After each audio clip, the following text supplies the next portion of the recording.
Queridos, eu quero compartilhar a palavra com os irmãos. E nós estamos aí falando sobre apatia espiritual, e hoje é a nossa quarta mensagem sobre isso. Nós temos testemunhado e visto, ou seja, um derramar de Deus sobre nós nesses dias. Algumas experiências que tivemos nas últimas semanas mostram a importância de observarmos a nossa condição espiritual, e mais do que isso, a gente se mover em relação a isso. Hoje nós vamos abordar um relato bíblico de um mover de Deus, de um momento em que Deus trouxe para o seu povo uma grande manifestação do Senhor. Contudo, eu quero abordar, e já quero que você já vá abrindo a sua Bíblia, 2 Samuel capítulo 6, nós vamos abordar esse relato, ou seja, quando Davi ele traz para Jerusalém a Arca da Aliança de volta. E o alvo dessa palavra, na verdade, é fazer você responder uma pergunta. Qual pergunta, pastor? A pergunta é: quem é você no mover de Deus? Quem é você? Qual que é o seu papel no mover de Deus? Eu queria que você perguntasse para a pessoa que está do lado. Pergunta para ela aí: quem é você no mover de Deus?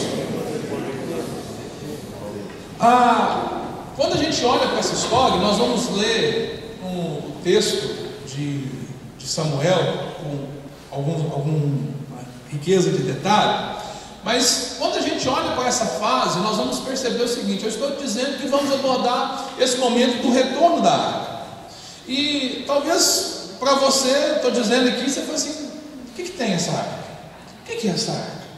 Por que essa arca teve que retornar para Jerusalém? Talvez você não entenda ainda, e eu quero de maneira muito rápida te dar uma direção sobre isso. A Arca da Aliança, ela representava para o povo de Israel a presença de Deus. Foi algo dado por Deus, estabelecido por Deus, porque a vontade de Deus é que ele pudesse habitar no meio do seu povo e ser para o seu povo a sua satisfação. Então, ou seja, a Arca da Aliança, ela foi colocada, ou seja, no tabernáculo, que foi dado pelo Senhor, ou seja, que a planta, que os detalhes todos os detalhes foram dados pelo Senhor, e a Arca da Aliança representou para o povo de Israel inúmeras vitórias. E na verdade, ou seja, em alguns momentos em que eles enfrentaram seus inimigos, eles, quando iam para a guerra, eles levavam a arca. Por quê? Porque um dos nomes do nosso Deus e do Senhor de Israel também é o Senhor dos Exércitos. Só que aconteceu e que o povo de Israel viveu e sofreu dessa mesma doença que às vezes a gente sofre. O povo de Israel, em muitos momentos da sua história, eles sofreram momentos de apatia espiritual. E que momentos que foram esses? Momento em que eles se desviaram do propósito. Momento em que eles viveram distanciados da presença de Deus, longe daquilo que Deus poderia fazer na vida deles. Agora, o que acontece? Eu quero mostrar para você nessa noite que a vontade de Deus, o trabalhar de Deus em toda a história foi nos trazer para próximo dele. A arca, ela representava isso. Contudo, no momento desse de sequidão, de frieza espiritual, de apatia espiritual do povo de Israel, os filisteus vieram atacar Israel. E eu quero te falar que os filisteus, com certeza, talvez foi o maior adversário que Israel teve. E aí o que acontece? Quando os filisteus vieram, e isso aconteceu nos dias de Eli, do sacerdote Eli, o que aconteceu? Eles levaram a arca, eles foram guerrear contra os filisteus. E aí, o que aconteceu? Mas eles usaram a arca ali porque eles se lembraram: olha, em muitas das nossas vitórias, em todas as nossas vitórias, a arca estava presente. Então vamos pegar a arca e vamos levar para a guerra, e nós vamos vencer os filisteus. Mas o que aconteceu? Eles fizeram da arca como se ela fosse um amuleto. E qual foi o resultado? Derrota. Eles foram derrotados, e foram derrotados de uma maneira assim tão complicada, tão vexamosa, que os filisteus chegaram e levaram inclusive a Arca da Aliança. Naquele dia, uma criança que nasceu, naqueles dias, fora dado o nome de Icabô, de Icabô. ou Icabote, que quer dizer o quê? Foi-se a glória de Israel. Na prática, foi-se a presença de Israel. E o que aconteceu? A história avançou. Quando os filisteus chegaram com a Arca da Aliança no seu acampamento, na sua cidade, o que ele fez? O que eles fizeram? Eles colocaram a Arca da Aliança no templo de Dagon. E a história, talvez as nossas crianças saibam contar essas histórias, talvez melhor que a gente, né? Mas o que aconteceu? Quando a arca foi colocada lá no templo de Dagon, talvez como uma oferta a Dagon, para dizer o seguinte: olha, Dagon, nós vencemos os israelitas, o Deus deles não foi capaz de livrá-los. Eles colocaram a Arca da Aliança no templo de Dagon. E no outro dia, quando eles levantaram e eles foram ao templo, a estátua de Dagon estava caída no chão. Aleluia! E aí eles pegaram e assim, levantaram ela e colocaram ela no lugar. No outro dia ela estava caída e com os braços cortados. Isso tudo para mostrar o quê? Que não há outro Deus que possa se comparar ao nosso Deus. Aleluia. Ou seja, a presença estava ali. O que eles fizeram? Eles perceberam que aquilo não era bom ficar com eles. E aí eles pegaram, mandaram fazer um carro de bois novo, colocou a arca nele e fizeram um teste. Além disso tudo, a população foi acometida por uma enfermidade terrível. E eles começaram a pensar: possivelmente é essa arca que está aqui que está trazendo isso. O que eles fizeram? Vamos fazer um teste. Se for isso que estiver fazendo, nós vamos colocar aqui 2 vacas, aqui vamos colocar vacas que acabaram de parir, que os seus bezerros não se apartam delas. E se for de fato a causa disso for realmente esse Deus dos israelitas, essas vacas vão sair, vão voltar para Israel. Colocaram a arca em cima do carro de boi. E o que aconteceu? As vacas conduziram a arca até Israel. Só que o que aconteceu? A arca chegou a Israel. E a história conta que parece que isso não fez diferença. E aí nós chegamos nesse tempo aqui, em 2 Samuel, capítulo 6, onde nós encontramos o desejo de Davi em buscar novamente a Arca da Aliança. E aí a gente sabe que Davi, ele desejava isso. Mas olha, haviam se passado 20 anos que essa arca tinha sido devolvida. E ela estava na casa de Abinadab. Por que ela estava lá? Porque nos dias de Saul, eles não se importaram com a arca. Lembrando que a arca representa a presença de Deus, amém? E o que aconteceu? Isso aqui foi um dia de mover de Deus. E na narrativa, nós vamos encontrar vários personagens. E eu acredito que o que Deus quer nos mostrar hoje é uma palavra para que nós possamos nos posicionar e pensar o seguinte: olha, cada um desses personagens que serão descritos por esse relato representa um tipo de atitude que nós podemos ter em relação ao mover de Deus. Nós estamos vivendo um tempo de mover de Deus. Nós estamos vivendo um tempo em que o Senhor está trazendo de novo experiências que estavam há muito tempo sem acontecer. Agora, é preciso que nós estejamos atentos para que possamos viver da forma como Deus espera que vivamos. Amém? Amém. Você abriu sua Bíblia aí? Amém? 2 Samuel, o capítulo de número 6. Eu vou lendo e comentando algumas coisas, então fique atento aí na sua palavra. Se por acaso você não trouxe, vai estar sendo projetado aqui. Mas é importante que você traga na sua Bíblia, de repente alguma coisa que saltar aos seus olhos, você possa destacar aí na sua Bíblia, né? No seu smartphone, aí marca mesmo. Sabe por quê? Porque é importante, isso vai servir de alimento para você nos próximos dias. Amém? Quem achou diz amém. Amém. Glória a Deus. Diz assim a palavra do Senhor. Capítulo 2 Samuel, capítulo 6, a partir do 1º versículo. E nós vamos ler todo o capítulo. Amém? Então, se você não leu aí, né, um capítulo por dia, agora você vai cumprir essa meta sem dificuldade, né? Essa é uma bênção para a sua vida. Se você já leu, vai acrescentar e vai ser melhor ainda. De novo, Davi reuniu os melhores guerreiros de Israel, 30.000 ao todo.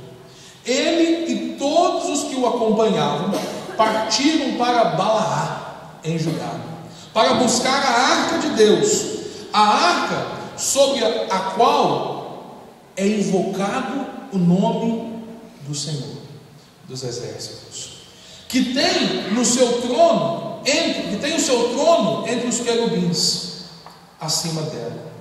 Puseram a arca num carroção. Fala comigo, puseram a arca num carroção, ou seja, num carro de boi. E não era qualquer carro de boi, era um carro novo, amém? E levaram da casa de Abinadab. O que nós vemos aqui? Presta atenção. Nós vemos Davi reunindo o povo para esse grande momento, reunindo o povo para que de fato, ou seja, trazer a presença de Deus de volta para Jerusalém, trazer a arca de volta. Ele reúne os seus exércitos, ele traz tudo. E aqui nós vemos que a arca estava onde? Ela estava na casa de Abinadab, já tinha 20 anos. E aí ele convoca Uzá e Aiô, ou seja, que vão ser aqueles que vão conduzir. Por que ele está usando Uzá e Aiô? Porque são filhos de Abinadab, e sem dúvida alguma eles cresceram convivendo com a arca.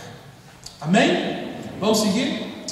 Uzá e Aiô, filhos de Abinadab, conduziam o carroção com a arca de Deus. Aiô andava na frente dela. Davi e todos os israelitas iam cantando e dançando perante o Senhor, ao som de todo tipo de instrumentos, de pinho, de harpas, liras, tamborins, chocalhos e cimbros. Quando chegaram à eira de Nacon, Uzá esticou o braço e segurou a arca de Deus, porque os bois haviam tropeçado. Diga comigo, os bois tropeçaram. E Uzá estendeu a mão. Tenta imaginar essa situação. É um tempo de mover de Deus. Olha, 38.000 homens. Quem que foi? Foi o exército. É a liderança de Davi. E eles estão com Davi fazendo o quê? Cantando, pulando, dançando. Ou seja, eles estão adorando o Senhor. Estão felizes porque estão trazendo a arca de volta para Jerusalém. Eles estão envolvidos naquilo tudo. Quando a gente olha para isso, ou seja, é mais uma celebração ao Senhor, é mais um culto ao Senhor. Eu te pergunto assim: é errado cultuar o Senhor? Não, é tudo que Deus deseja. Ou seja, eles estavam fazendo a coisa certa. Eles estavam fazendo, ou seja, se a arca tinha sido esquecida na casa de Abinadab, não tinham dado atenção nos dias de Saul, Davi agora leva o povo e fala assim: nós vamos trazer de volta, nós vamos nos encher do Espírito, nós vamos cultuar a presença do Senhor. Mas o que acontece? O imprevisto, aquilo que não está na agenda. Ninguém planejou que aqueles bois tropeçassem. Os bois tropeçaram, e a arca estava sendo trazida aonde? Num carroção novo. Talvez a gente olhe para isso e não perceba, mas existe um princípio aqui. Eles estavam transportando a arca exatamente da maneira como os filisteus fizeram. Mas deu muito certo, por que vai dar errado agora? Os filisteus não fizeram, trouxe aqui, agora nós ainda fizemos um carro novo. Para quê? Para honrar o Senhor. E aí o que acontece? Os bois tropeçam e a arca vai como se fosse cair. E quando a arca vai cair, Uzá, filho de Abinadab, estica o braço para não deixar a arca cair. Fala comigo, não deixar a arca cair. Não deixar a arca cair. E aí nós vemos esse mover de Deus acontecendo. Verso 7: a ira do Senhor acendeu-se contra Uzá por seu ato de quê? Irreverência. Por isso Deus o feriu e ele morreu ali mesmo, ao lado da arca. Davi ficou contrariado, porque o Senhor em sua ira havia fulminado Uzá. Até hoje aquele lugar é chamado de Pérez Uzá. Naquele dia Davi teve medo do Senhor e se perguntou: como conseguirei levar a arca do Senhor? Por isso ele desistiu de levar a arca do Senhor para a cidade de Davi. Em vez disso, levou-a para a casa de Obed-edom de Gate. A arca do Senhor ficou na casa dele por 3 meses. Agora você imagina a situação. O cara, eu vi uma imagem essa semana agora que me chocou, que foi o assassinato daquele policial lá naquela cidade de Minas Gerais, aqui no interior. Aquilo me chocou pela força da imagem. E, por exemplo, a morte assim muito próxima. Agora, aquele homem estava fazendo o quê? Ele estava no exercício das suas atribuições de policial, e que implica em correr riscos, certo ou errado? Agora, e nós já ficamos assim, assustados. Agora você imagina esse homem que foi colocado ali para conduzir o carro de boi, para tocar, para liderar na obra de Deus, para avançar. E quando ele tenta resolver o problema, quando ele tenta impedir que aquilo dê errado, o que ele faz? Deus mata. Aí você fala assim: meu Deus, que Deus é esse? Que mata aqueles que querem ajudar a obra dele. E aí eu te pergunto, você, naquela situação, vendo Davi lá, e Davi desistiu de levar a arca, e aí Davi faz a pergunta: quem é que gostaria de receber a arca e guardar ela para nós? E aí, como é que você ficaria? Deus que me livre! Deus que me livre! Mas o que aconteceu? Um homem chamado Obed-edom, ele toma a iniciativa. Obed-edom, ele recebe a arca na casa dele, e a Bíblia diz que a arca ficou na casa dele por 3 meses, e o Senhor o abençoou, e a toda a sua família. Opa! Que diferença tem a arca, tem a atitude de Obed-edom, que estava ajudando, contribuindo, com a atitude de Uzá? Não parece contraditório? Segue o texto, verso 12: disseram ao rei Davi: o Senhor tem abençoado a família de Obed-edom e tudo que ele possui, por causa da arca de Deus. Então Davi, com grande festa, foi à casa de Obed-edom e ordenou que levassem a arca de Deus para a cidade de Davi. Quando os que carregavam a arca do Senhor davam 6 passos, eles sacrificavam um boi e um novilho. Opa, mudou a história. Davi entendeu o problema. O problema não estava naquilo que ele estava fazendo em si, mas na forma como ele fazia. A palavra de Deus diz que quem deveria levar a arca eram os levitas, e Uzá não era levita. A arca não era para ser carregada no carrão, no carrossel, no carroção, no carro de boi, mas era para ser levada nos ombros. E aí eles começam a voltar para Jerusalém. Eles estão lá e dão 6 passos. 6º passo, eles param e fazem o quê? Sacrifício. Mais 6 passos, sacrifício. Você consegue imaginar o que foi essa viagem? E o povo estava, tipo assim, e Davi foi, o texto diz aqui, com grande festa. Amém? Amém ou não amém? Amém. Davi, vestido de um colete sacerdotal, uma estola sacerdotal de linho, foi dançando com todas as suas forças perante o Senhor, enquanto ele e todos os israelitas levavam a arca do Senhor ao som de gritos, de alegrias e trombetas. Aconteceu que, entrando a arca do Senhor na cidade de Davi, Mical, filha de Saul, observava de uma o quê? Janela. Amigo, presta atenção. Onde que ela estava? Na janela. O Eutico estava onde? Na janela. E da janela, o que aconteceu com o Eutico? Caiu. Agora presta atenção, Mical está na janela, observando de longe, e o povo vem adorando o Senhor e sacrificando, e ela tão somente observando. E ao ver o rei de Davi dançando e celebrando perante o Senhor, ela o desprezou em seu coração. Diga comigo, desprezou em seu coração.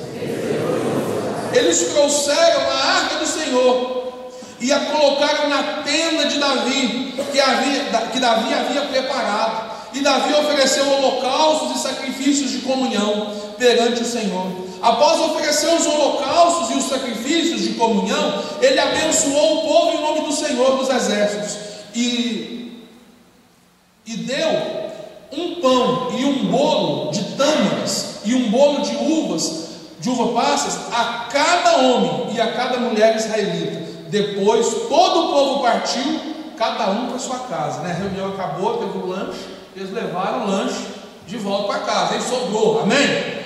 Voltando Davi para sua casa para abençoar sua família, Mical, filha de Saul, saiu ao seu encontro e disse: como o rei de Israel se destacou hoje, tirando o manto na frente das escravas de seus servos, como um homem vulgar.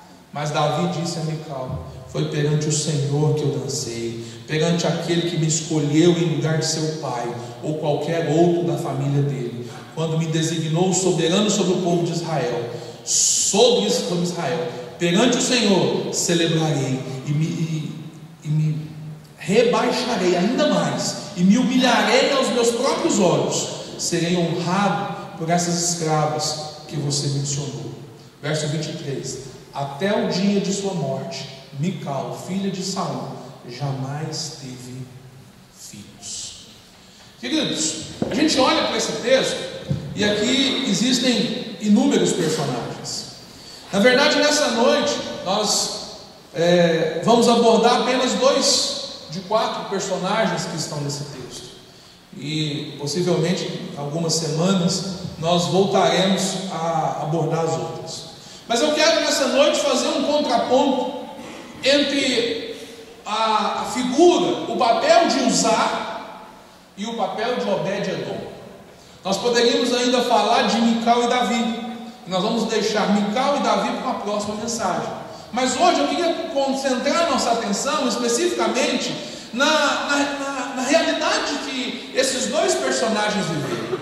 Quando nós pensamos na presença de Deus, existem alguns conceitos que precisam ser claros.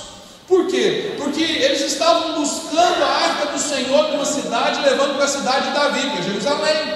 E aí talvez no seu pensamento você diga: então quer dizer que Deus não estava presente? Bom, isso é contraditório.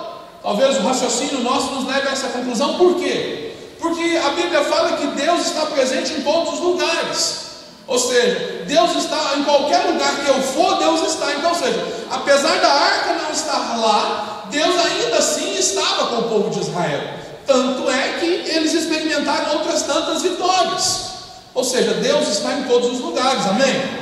Mas a presença de Deus, o aspecto da presença de Deus que nós queremos falar hoje e queremos abordar, não é o aspecto da onipresença, mas é o aspecto da presença manifesta, ou seja, da manifestação da presença de Deus, que na verdade, ou seja, apesar de Deus estar presente em todos os lugares, não são em todos os lugares que Ele se manifesta. Ou seja, Deus se manifesta em lugares em que o ambiente é favorável, amém? E a arca da aliança, ela representava o que? Essa presença de Deus manifesta. O povo, quando recebeu essa arca, eles ofereciam um sacrifício e ela ficava no Santo dos Santos. E ali, ou seja, representava que Deus estava com o seu povo. Quando ela foi levada pelos filisteus, aquilo foi uma derrota muito grande. Agora, nós estamos desejando e buscando de Deus nesses dias, ou seja, qual que é o alvo dessa série da apatia espiritual? É a gente vencer a apatia, é a gente romper, é a gente entender e compreender que Deus tem mais para nós, que Deus deseja que nós experimentemos a presença dEle todos os dias. O que muitas das vezes, por causa das circunstâncias, de tantas outras coisas que nós já falamos, nós deixamos para trás. Agora perceba o seguinte, que mesmo num tempo em que as pessoas estavam clamando pela presença, e o meu desejo nesses dias de fato, ou seja, o que eu tenho clamado, o que eu tenho orado, é pela presença manifesta no nosso meio. Eu tenho orado por isso e tenho clamado ao Senhor por isso. Percebe o seguinte, ou seja, a atitude nossa, ela precisa ser por esse clamor. Mas é possível que mesmo a gente estando se mobilizando nessa situação, você ainda esteja à parte disso tudo. A Arca da Aliança, essa presença manifesta, nós estamos buscando o quê? Nós estamos buscando ela. Nós estamos buscando essa presença nos nossos cultos. Nós estamos buscando essa presença nas nossas reuniões de célula. Hoje pela manhã, Daiane estava compartilhando e testemunhando que eles tiveram essa experiência na quarta-feira. A Beth não entrou em detalhes, mas foi uma experiência extraordinária, de Deus se manifestar ao ponto das pessoas, ou seja, verem o brilho das pessoas. Isso é o que? Isso é glória.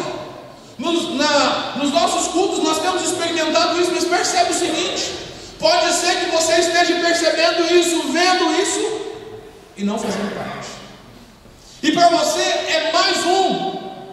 E o que acontece? Isso vai passar. E aí as coisas vão voltar à situação como era.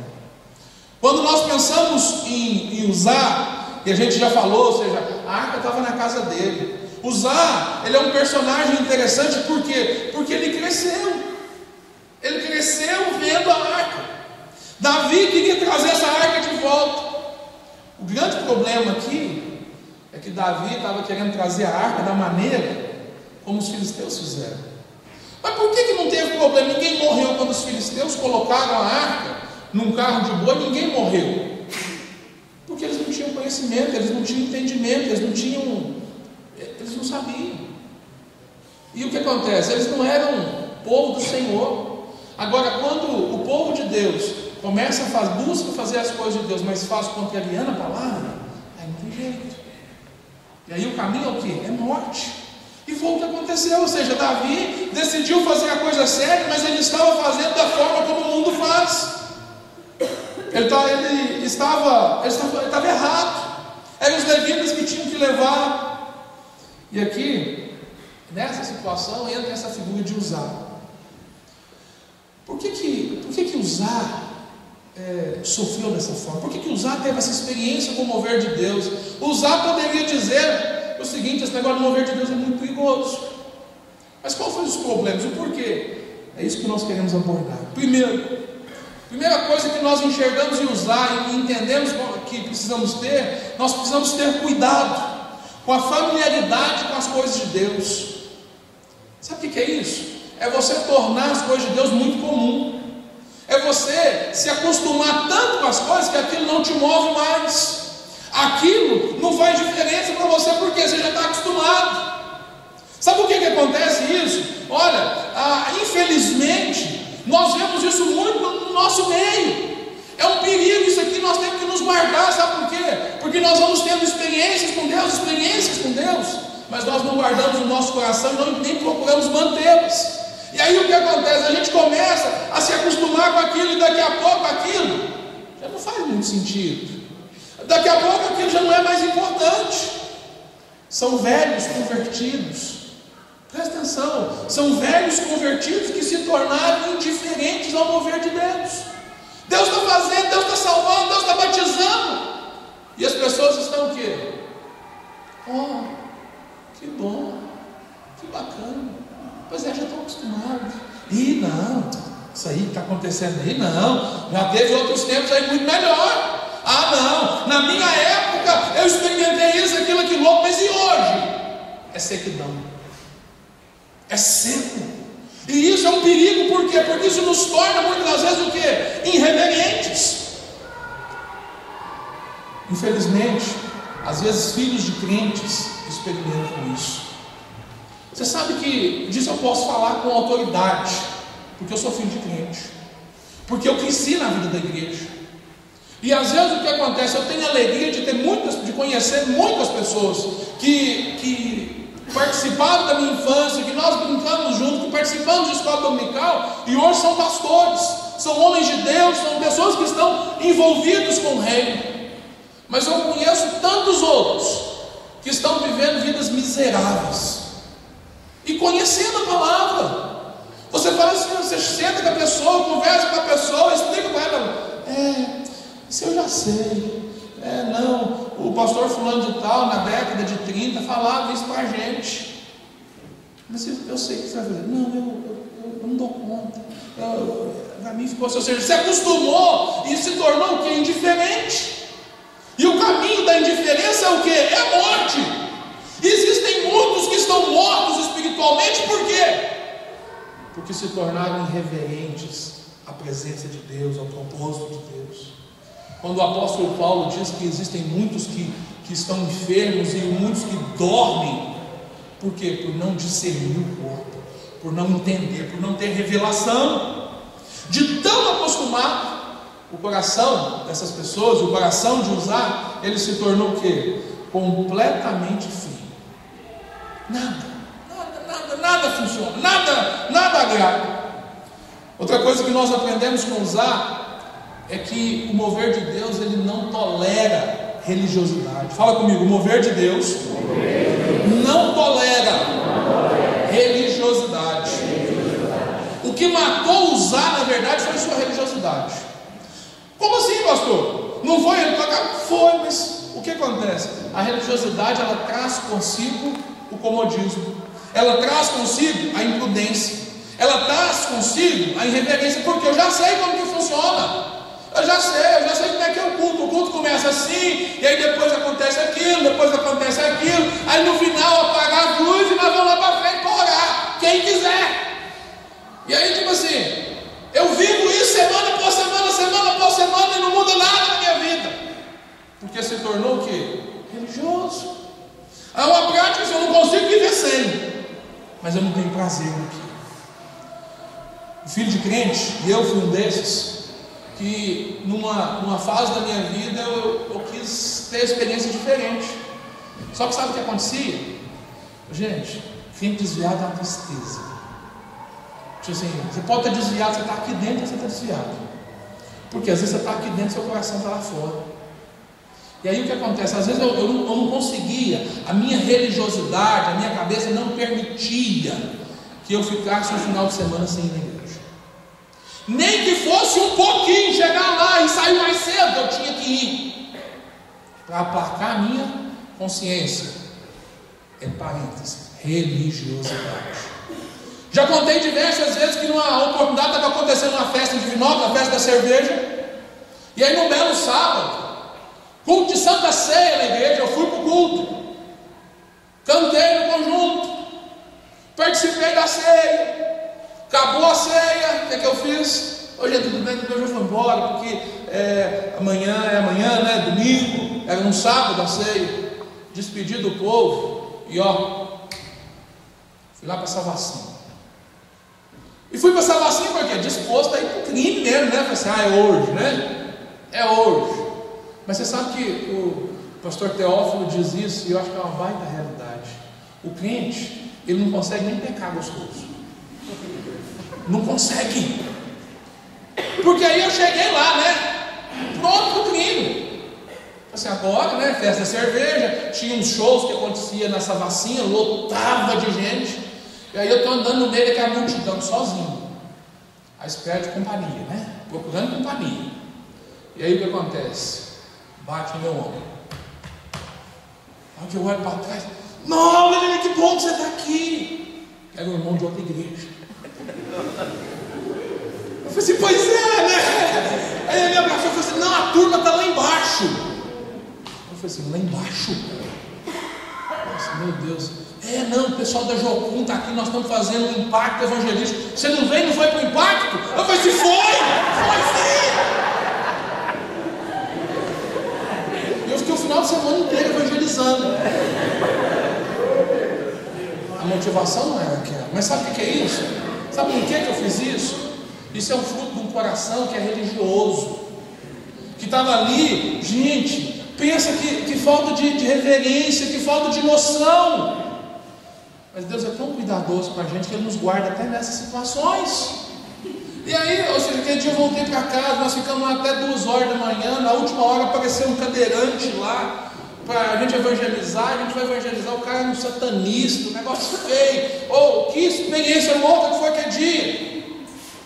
E eu falei assim, meu Deus, mas o que me levou a essa situação? Por que eu, assim, Deus permite algumas coisas, mas assim, eu olho para isso hoje e falo assim, era eu, um religioso acostumado com o sagrado, que estava acomodado, que não estava muito interessado em agradar a Deus, estava querendo fazer a minha parte. O que nós vemos? Existem muitas pessoas que vivem exatamente dessa forma, vivem acomodados.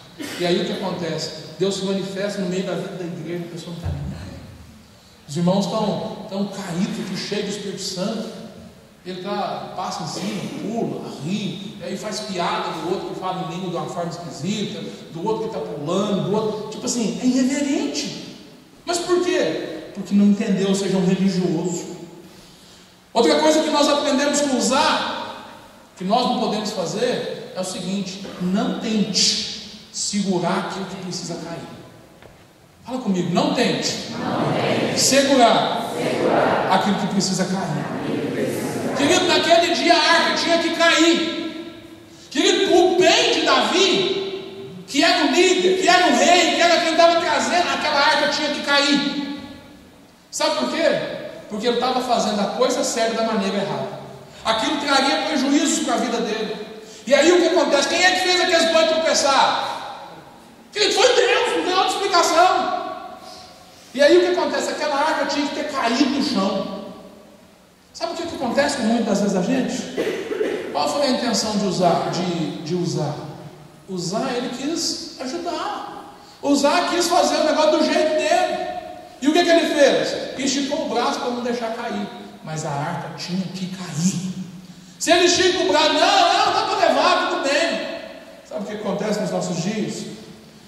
Tudo, olha, Davi, ele estava errado em transportar a arca como os filisteus. Ou seja, isso é contrário, ele estava agindo contra os princípios da palavra. E olha, tudo que está fora do padrão de Deus precisa ser demolido. E era exatamente o que Deus estava fazendo. Quem tinha que carregar a arca era quem? Eram os levitas. Ele colocou Uzá e Aiô para fazer isso, que não era, porque eram soldados. Não tinha nada a ver com a história. Agora, o que nós entendemos? Que antes de edificar, Deus precisa demolir. O problema é que muitas pessoas, eles tentam preservar a todo custo aquilo que Deus está jogando no chão. Às vezes tem algumas coisas que acontecem, querido, que está fora do nosso desejo. Não é o que a gente quer, mas está acontecendo. E aí você tenta de um jeito, tenta de outro, a coisa não rompe. Tem que parar e pensar, gente, será que esse negócio aqui, Deus não está querendo mudar isso aqui para uma outra maneira? Mas tem gente que está se desgastando e morrendo por quê? Porque quer ajudar Deus. Alô? Presta atenção, Deus não precisa de ajuda. Pastor, mas nós não somos colaboradores de Deus? Somos, mas nós ajudamos Ele do jeito que Ele permite. É do jeito que Ele falou, do jeito dele. E aí naquele momento, o que precisava acontecer? Precisava cair. E o texto diz que a ira de Deus se levantou contra Uzá, porque ele quis ajudar. Davi foi guardado naquele momento. Deus estava guardando Davi. Gente, aquele irmão, eu posso dizer até o nome dele, Ferreirinha. É o Ferreirinha. Ele é até pastor hoje. E assim, ele é bem mais velho que eu. E ele não deve ter mais de 1,5 metro. Eu não sei como é que ele me achou no meio da multidão. Aquele homem foi usado por Deus. Foi usado por Deus. Por quê? Porque eu podia ter feito qualquer besteira aquele dia. Mas Deus me guardou. Ai, pastor, mas o senhor estava pronto para evangelizar aquele dia? Fiquei pronto na hora. Como é que você não vê Deus agindo, tem nesse? Davi, ele era sincero, mas estava fazendo a coisa certa de maneira errada. Para Deus, querido, você precisa entender uma coisa: é importante o que você faz.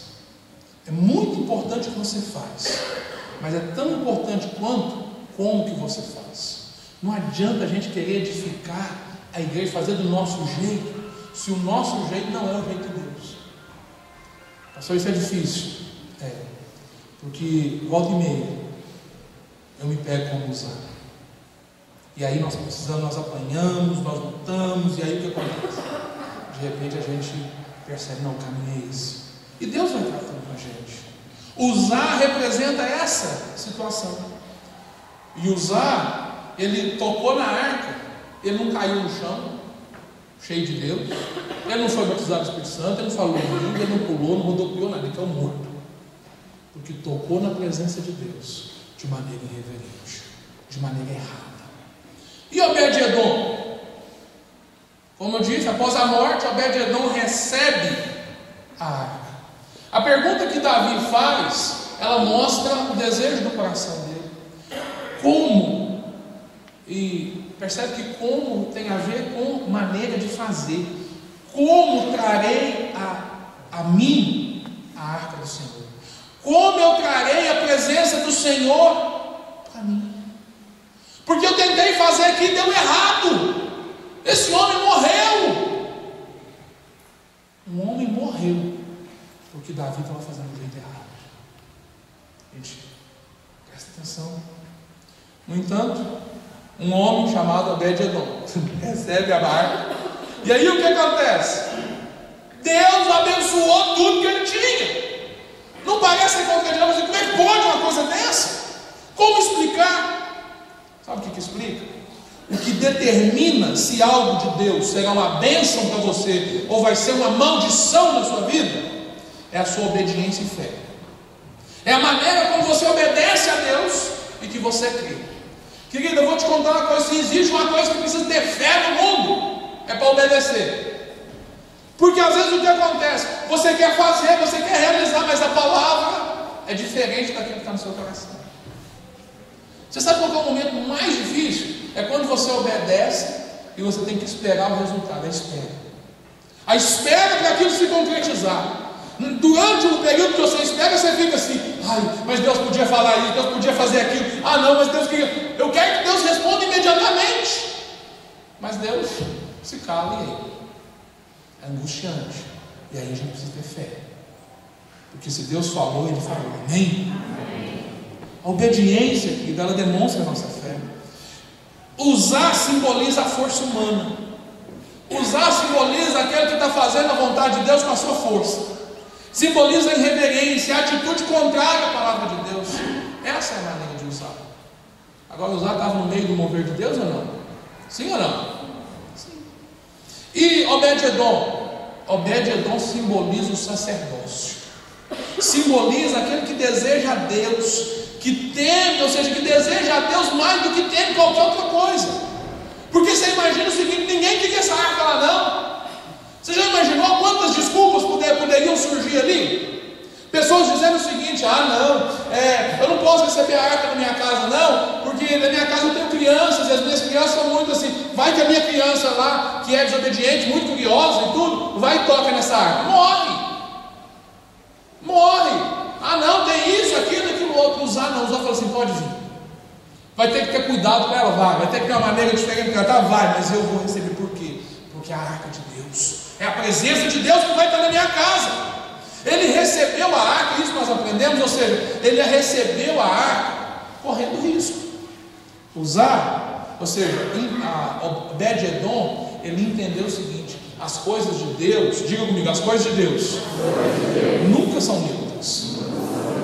Nunca. Se Deus está na vida de uma pessoa, ou seja, vai acontecer alguma coisa. Aleluia. Se não acontece nada, é por isso que ele fala que o morno vai acontecer o que com o morno? O morno vai ser vomitado, seja quente ou seja frio, mas não seja morno. Morno é o que? É neutro, não é quente nem frio. As coisas de Deus não são neutras. Você precisa ser quente. Amém? Aleluia. Viu para quem está falando? Você precisa ser quente, cheio de Deus. Ele recebeu a arca correndo risco. A arca do Senhor ficou na casa de Obed-Edom por 3 meses. E o favor de Deus veio sobre aquela casa. Eu fico pensando assim, não é contraditório? Que 20 anos na casa de Abinadab, não tem notícia nenhuma que a bênção chegou lá. Que eles foram abençoados porque a presença de Deus estava lá. Não. Por que em 3 meses Deus abençoa usar a família de Obed-Edom, a casa de Obed-Edom, e a casa de Abinadab, que hospedou a arca por 20 anos, está agora lá fazendo o velório do filho? Por causa do quê? Da arca. Olha que contradição. Por quê? Querido, será que Deus faz acepção de pessoa? Deus gosta mais de uns do que dos outros? Não. A bênção de Deus é para todos. A bênção de Deus é para todos. Agora, a atitude que nós temos importa. O que faz diferença é a atitude que nós tomamos. O favor de Deus se manifestou na vida de Obed-Edom e não se manifestou na vida da família de Abinadab. Por quê? Sem dúvida alguma, por causa da atitude. Para a família de Abinadab, possivelmente aquilo ali era mais um móvel. Era mais um móvel do tabernáculo, era algo que estava ali, ou seja, era só um móvel. Agora, para Obed-Edom não, era a presença de Deus. Eu fico imaginando o seguinte: possivelmente Obed-Edom pegou a arca, colocou na casa dele, e aí dia após dia ele chegava lá se reunindo. Gente, a presença de Deus está aqui, vamos reunir aqui, vamos fazer uma oração aqui, vamos buscar mais da presença de Deus. Enquanto na casa de Abinadab, possivelmente a arca estava lá encostada num canto, cheia de poeira, ninguém ligava para aquilo mais. Atitude faz toda a diferença. Atitude muda a situação. O que nós aprendemos? Obed-Edom, ele honrou o Senhor ao receber a arca em sua casa. Ele recebeu a arca como se a arca fosse o próprio Deus. E interessante aqui em Mateus, para mim, Mateus capítulo 10, a gente vê Jesus falando sobre isso. Jesus capítulo 10, verso 41. Jesus falando sobre a arca da aliança? Não, Jesus falando sobre essa atitude de receber aquilo que o Senhor nos envia, receber como sendo Ele. Olha o que está dizendo. Quem recebe um profeta, porque ele é profeta, receberá a recompensa de profeta. Quem recebe um justo, porque ele é justo, receberá a recompensa do justo. Na revista atualizada vai dizer o seguinte: quem recebe o profeta no caráter de profeta, ou seja, dando-lhes a honra de profeta, vai receber o galardão dele. Amém. É um princípio. Ou seja, Obed-Edom recebeu a arca não como sendo a arca, mas como sendo a presença do próprio Deus. E aí o que acontece? Isso fez toda a diferença. Ou seja, Jesus está nos ensinando aqui que se nós honrarmos o profeta como tal, a gente vai receber da unção desse profeta. Aleluia. E aí nós entendemos que às vezes, ou seja, nós não recebemos. Por quê? Pela mesma situação dos fariseus lá de trás. Lembra das crianças do reino? Que o Senhor enviou João Batista? Esse não serve. Eles não receberam João Batista no caráter de profeta. Eles o rejeitaram. E por que o rejeitaram? Rejeitaram a unção dele também. Aí Deus envia Jesus. O que eles fizeram? Também não receberam. E por não receberem Jesus, o que aconteceu? Eles não receberam a recompensa. Ele veio para os seus, mas os seus não o quiseram. E aí o que aconteceu? Ou seja, abriu-se a porta para todos. Amém? Agora percebe isso. Percebe isso na nossa vida. O que define é como que você recebe. Ou seja, a maneira, o que define se você vai ou não receber a bênção, quem define é você. A bênção é para todos. Mas se você não tiver apto, não tem jeito. Para a gente encerrar, ele podia receber a arca. Por que Obed-Edom podia receber a arca e usar, não podia nem tocar nela? Por quê? Porque a Bíblia mostra que Obed-Edom era da família de Levi. Ele era um sacerdote. Ele era um sacerdote. E o sacerdote, ele pode tocar na arca. O levita podia carregar a arca. Outros de outra tribo não. Sabe o que isso ensina para a gente? Somente levitas, somente sacerdotes podem carregar a arca. Somente aqueles que compreenderam. E aí, pois, nós precisamos olhar para o Antigo Testamento. Filho, não rasga o Antigo Testamento da sua Bíblia, não. Amém? Não rasga, não. Olha para ele com a lente do novo. Olha para ele com a lente do novo. Porque nós vivemos na nova aliança, amém? E na nova aliança, quem que é o sacerdote? Assim, eu sou sacerdote. Somente aqueles que compreendem que são sacerdotes na nova aliança é que podem receber a arca. Você sabe por que tem muita gente que não recebe? Porque acha que não está qualificado. Querido, você pode receber por quê? Porque você é um sacerdote. Ah, pastor, onde que está escrito isso? 1 Pedro capítulo 2, verso 9. Abre com a gente encerrar. Só quem sabe que é sacerdócio real desfruta da bênção da presença. O que Davi queria? Davi queria a presença. Davi amava a presença. 1 Pedro capítulo 2, verso 9. Vocês, porém, vamos ficar de pé? Vocês, porém, são geração eleita, sacerdócio real, nação santa, povo exclusivo de Deus, para anunciar a grandeza daqueles que o chamou das trevas para a maravilhosa luz. Quem é esse? Quem é esse? Você. Sabe o que nós precisamos fazer? Qual que é o chamado de Deus para essa palavra nossa hoje? Quem você é? Quem você é? Quantos aqui nessa noite querem a presença do Senhor? Amém. Deus está em todos os lugares, pastor. Não, estou falando da presença manifesta de Deus. A presença manifesta de Deus. Querido, sabe o que nós precisamos fazer? Nós precisamos romper com a nossa religiosidade e falar assim: Deus, eu quero a tua presença. Eu quero. Nós já cantamos hoje canções que falam sobre isso. E nós vamos voltar agora a adorar o Senhor. E eu quero, ou seja, nós vamos ministrar uma canção, nós vamos adorar com uma canção ali. Vai colocar o vídeo ali. E eu queria te desafiar a você não ser inerente, indiferente ao que Deus quer fazer. Mas que você pudesse, olha, você é sacerdote. A arca da aliança, ou seja, pastor, eu preciso ser tão abençoado, eu preciso de bênção no meu trabalho, eu preciso de bênção na minha família, eu preciso de bênção em tantos lugares. Olha para mim, todas essas bênçãos, elas estão disponíveis para você. Você não precisa buscar, sabe por quê? Porque elas já são suas. Pastor, não precisa buscar, não, busca a presença.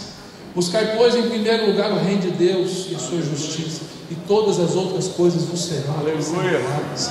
A bênção de Deus vai te perseguir. Na casa de Obed-Edom, a bênção estava lá e tudo que ele tinha foi abençoado, porque a presença estava lá. Você que quer a presença? Nós vamos adorar o Senhor com essa canção. Nós já cantamos essa canção hoje, mas presta atenção. Nós vamos adorar o Senhor com uma forma. Eu queria que você fosse chamado por Deus mesmo a experimentar mais de Deus nesse tempo. Amém? Feche seus olhos, vamos adorar o Senhor.